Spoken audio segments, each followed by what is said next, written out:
አንዲት ሀገር ከምድረገጽ ላይ ልጠፋ ተቃርባለች። አዎ በትክክል ሰምታችኋል። ይህ የሳይንስ ልቦለድ አይደለም፣ የእውነት ሀገር ነች።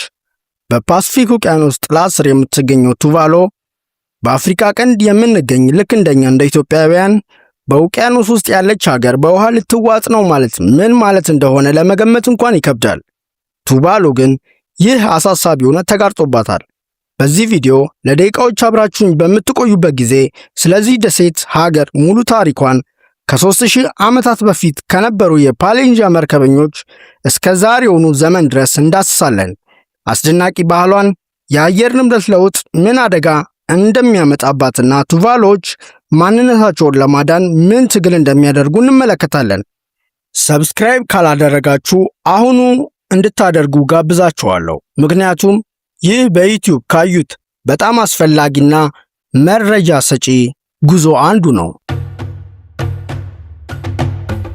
ቱቫሎ የምትገኘው በፓሲፊክ ውቅያኖስ ደቡባዊ ክፍል ነው።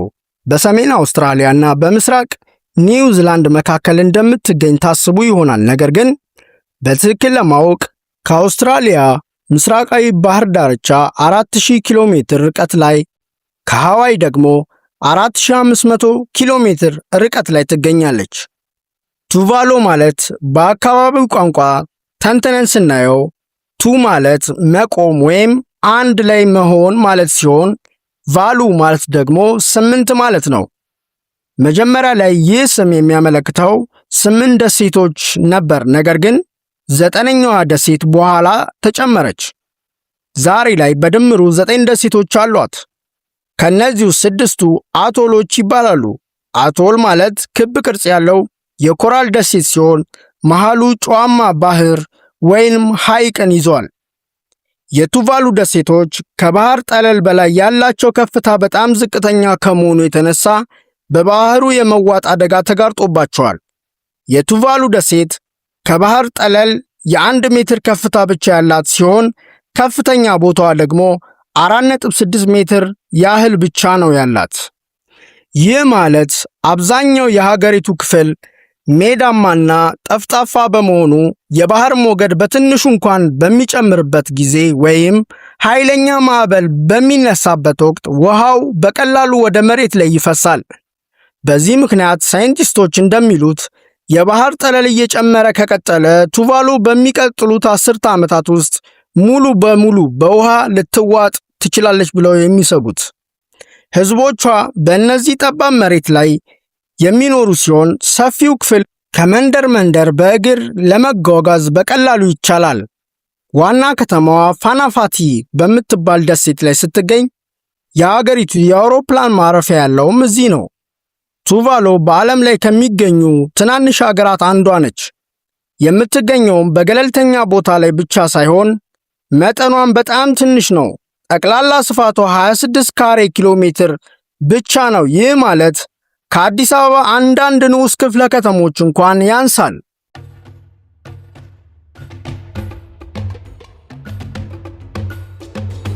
የቱቫሉ የአኗኗር ዘይቤ አውሮፓውያን ከመምጣታቸው በፊት ቱቫላውያን የራሳቸው የሆነ የተደራጀና ጠንካራ ማህበራዊ ትስስር ነበራቸው። የአመራር ስርዓታቸው እያንዳንዱ ደሴት በራሷ ገዥ ወይም ንጉስ አሊኪ ትመራ ነበር። የአሊኪ ስልጣን በዘር የሚተላለፍ ሲሆን እርሱም የሃይማኖት፣ የፖለቲካ፣ የዳኝነት የበላይነት መሪ ነበረ። በእያንዳንዱ ደሴት ላይ ያለ ሽማግሌዎችና የቤተሰብ መሪዎች የሚሰባሰቡበት ትልቅ ባህላዊ አዳራሽ ነበር።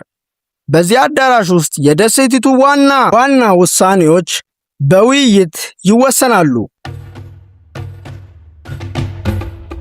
የቱቫሉ ጥንታዊ ነዋሪዎች ፖሊኔዥያውያን ናቸው።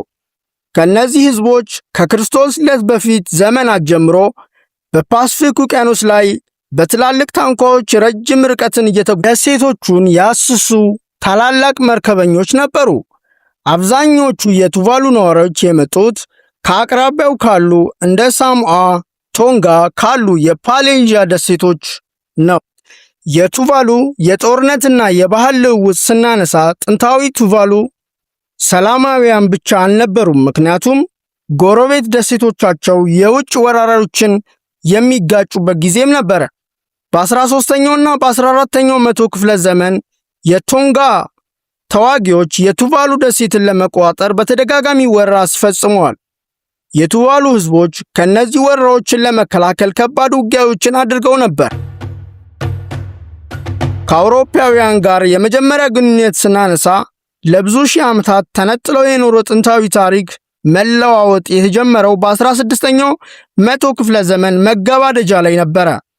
እንደ አውሮፓን አቆጣጠር 568 አልቫሮ ዴ ሜንዳኛ የተባለ ስፔናዊ መርከበኛ ኑይ የተባለችዋን የቱቫሉ ደሴት በተመለከተ የመጀመሪያውን አውሮፓዊ ሆነ።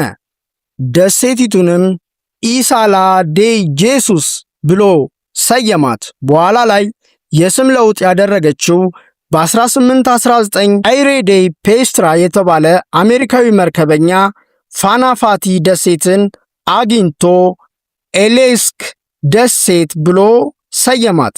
ከዚህ በኋላ ለረጅም ጊዜ ሀገሪቱ በዚህ ስም ትጠራ ነበረ። የሚስዮናውያን መግባት ቱቫላውያን በ1860ዎቹ የቱቫሎ ህዝብ ክርስትናን አስተማሩ። በፍጥነት ቱቫሎች ክርስትናን ተቀበሉ። ዛሬ ከ95% በላይ የሚሆኑት የፕሮቴስታንት ክርስቲያኖች ናቸው።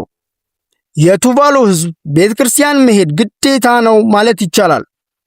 እሁድ ቀን ሁሉም ሰው ነጭ ለብሰው ቤተክርስቲያን ይሄዳል። የዚህች ዕለት ሱቅ አይከፈትም፣ አሳም አያጠምዱም። ይህ ቀን ለእግዚአብሔር ብቻ ነው ብለው ያምናሉ። በ1970ዎቹ የመጀመሪያ ላይ የጊልበርት ደሴት እና ቱቫሎ መለያየት ይፈልጉ ነበር። ምክንያቱም ባህሏ፣ ቋንቋና የዘር ሐረጋቸው የተለያየ ስለነበር። እንደ አውሮፓውያን አቆጣጠር በ1974 ህዝበ ውሳኔ ሲደረግ ቱቫሎች ከኪሪባት መለያየት መረጡ። እናም በ1975 ደሴቱ በይፋ ቱቫሎ ተባለች። የቱቫሉ መግባቢያ ቋንቋ ቱቫሉኛ የሚባል ሲሆን ከሳሙአኛ እና ከሃዋይ ቋንቋ ጋር ተመሳሳይነት አለው።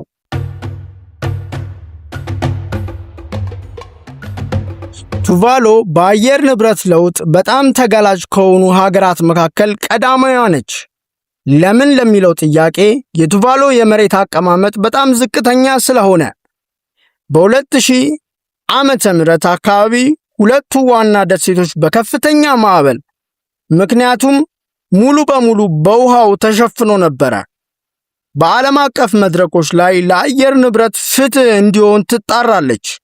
በአንድ ወቅት የቱቫሎ የውጭ ጉዳይ ሚኒስቴር በአየር ንብረት ጉባኤ ላይ እንዲህ ብለው ነበር፣ እኛ እየሰመጥን ነው፣ እናንተ ግን መነጋገር ቀጥላችኋል በማለት ቱቫሎ ምን ያህል አሳሳቢ ችግር ውስጥ መሆኗን ተናግረዋል።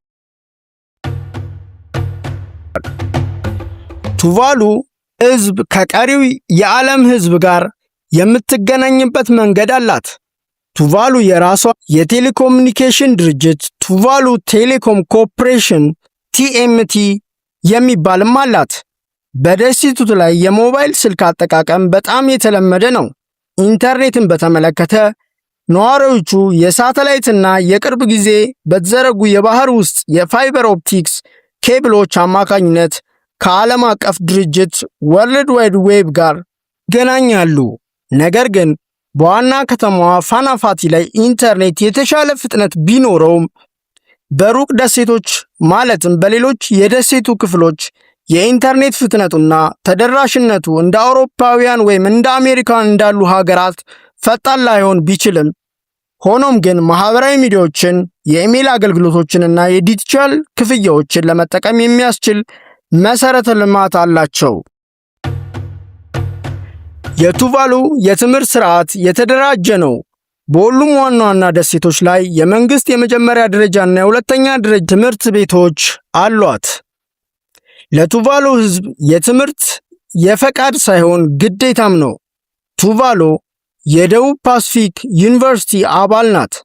በደሴቲቱ ላይ የዩኒቨርሲቲ የማስተማሪያ ማዕከል በመኖሩ ተማሪዎች ከሚኖሩበት ደሴት ሳይወጡ የከፍተኛ ትምህርት ዕድሉን ማግኘት ያስችላቸዋል። ነገር ግን ለተጨማሪ ልዩ ሙያዎች ብዙዎቹ ተማሪዎች ወደ ፊጂ፣ ኒውዚላንድ ወይም አውስትራሊያ በመሄድ ይማራሉ።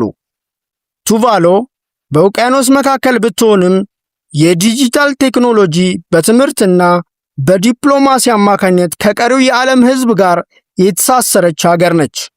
የቴክኖሎጂ አጠቃቀማቸው ልክ እንደ እኛ በዕለት ተዕለት ሕይወታቸው ውስጥ ወሳኝ ሚና አለው።